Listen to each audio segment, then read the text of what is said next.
Hungarian Prime Minister Viktor Orbán's trip to Russia and China and Budapest's position on the European Union's assistance to Ukraine, these were the topics discussed by the heads of diplomatic departments of the EU member states at a meeting in Brussels. Immediately after Hungary began its rotating 6-month presidency of the Council of the EU, Prime Minister Viktor Orbán went on visits to Kyiv, Moscow and Beijing. He himself called it a peacekeeping mission. The vast majority of foreign ministers criticized Orbán's uncoordinated actions. European diplomacy chef Joseph Borrell said, moreover, high-level diplomatic meetings scheduled for August were decided to be held in Brussels instead of Budapest.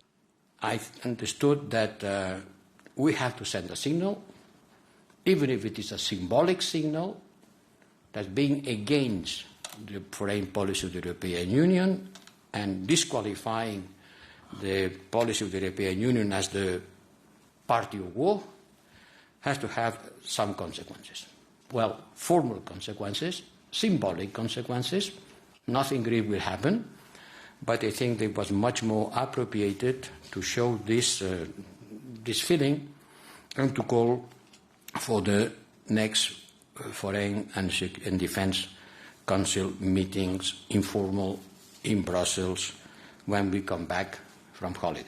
Although the transfer of official meetings from Budapest to Brussels is a symbolic gesture, the EU is already debating whether Hungary should stay in the Union, given the significant divisions in values. Finnish Foreign Minister Elina Valtonen emphasized that Hungary's bilateral diplomacy should not give the impression that it represents the EU when Prime Minister Orbán visits Moscow and Beijing. At some point, the question may arise whether the European Union is the right reference group if the ideas are so very different from our common values. And of course, at some point, if there is a strong conflict between actions and values, then, at least from my point of view, values win out. Elina Valtonen, Minister for Foreign Affairs of Finland, in a comment to the Finnish publication Lilsamen Sanomat.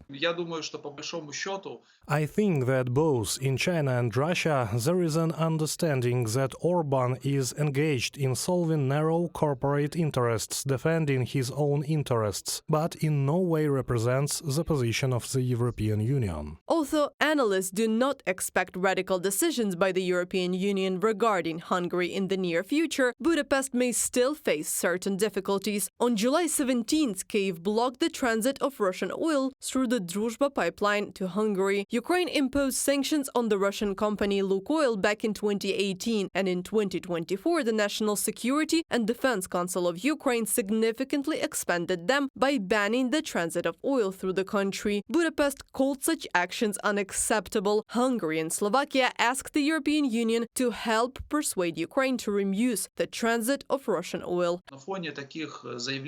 Orbán's statements and actions are in no way coordinated with the EU, not directly and not on behalf of the EU. This will lead to the fact that when controversial situations arise, the EU will definitely not be on Hungary's side. Hungary's foreign minister has threatened to sue Ukraine if Kyiv does not resume the transit of Russian oil. Meanwhile, Budapest continues to block the European Peace Fund, which finances arms supplies to Ukraine. Reported by Anastasia Tarnavska, Nikita Skoblikov, UATV News.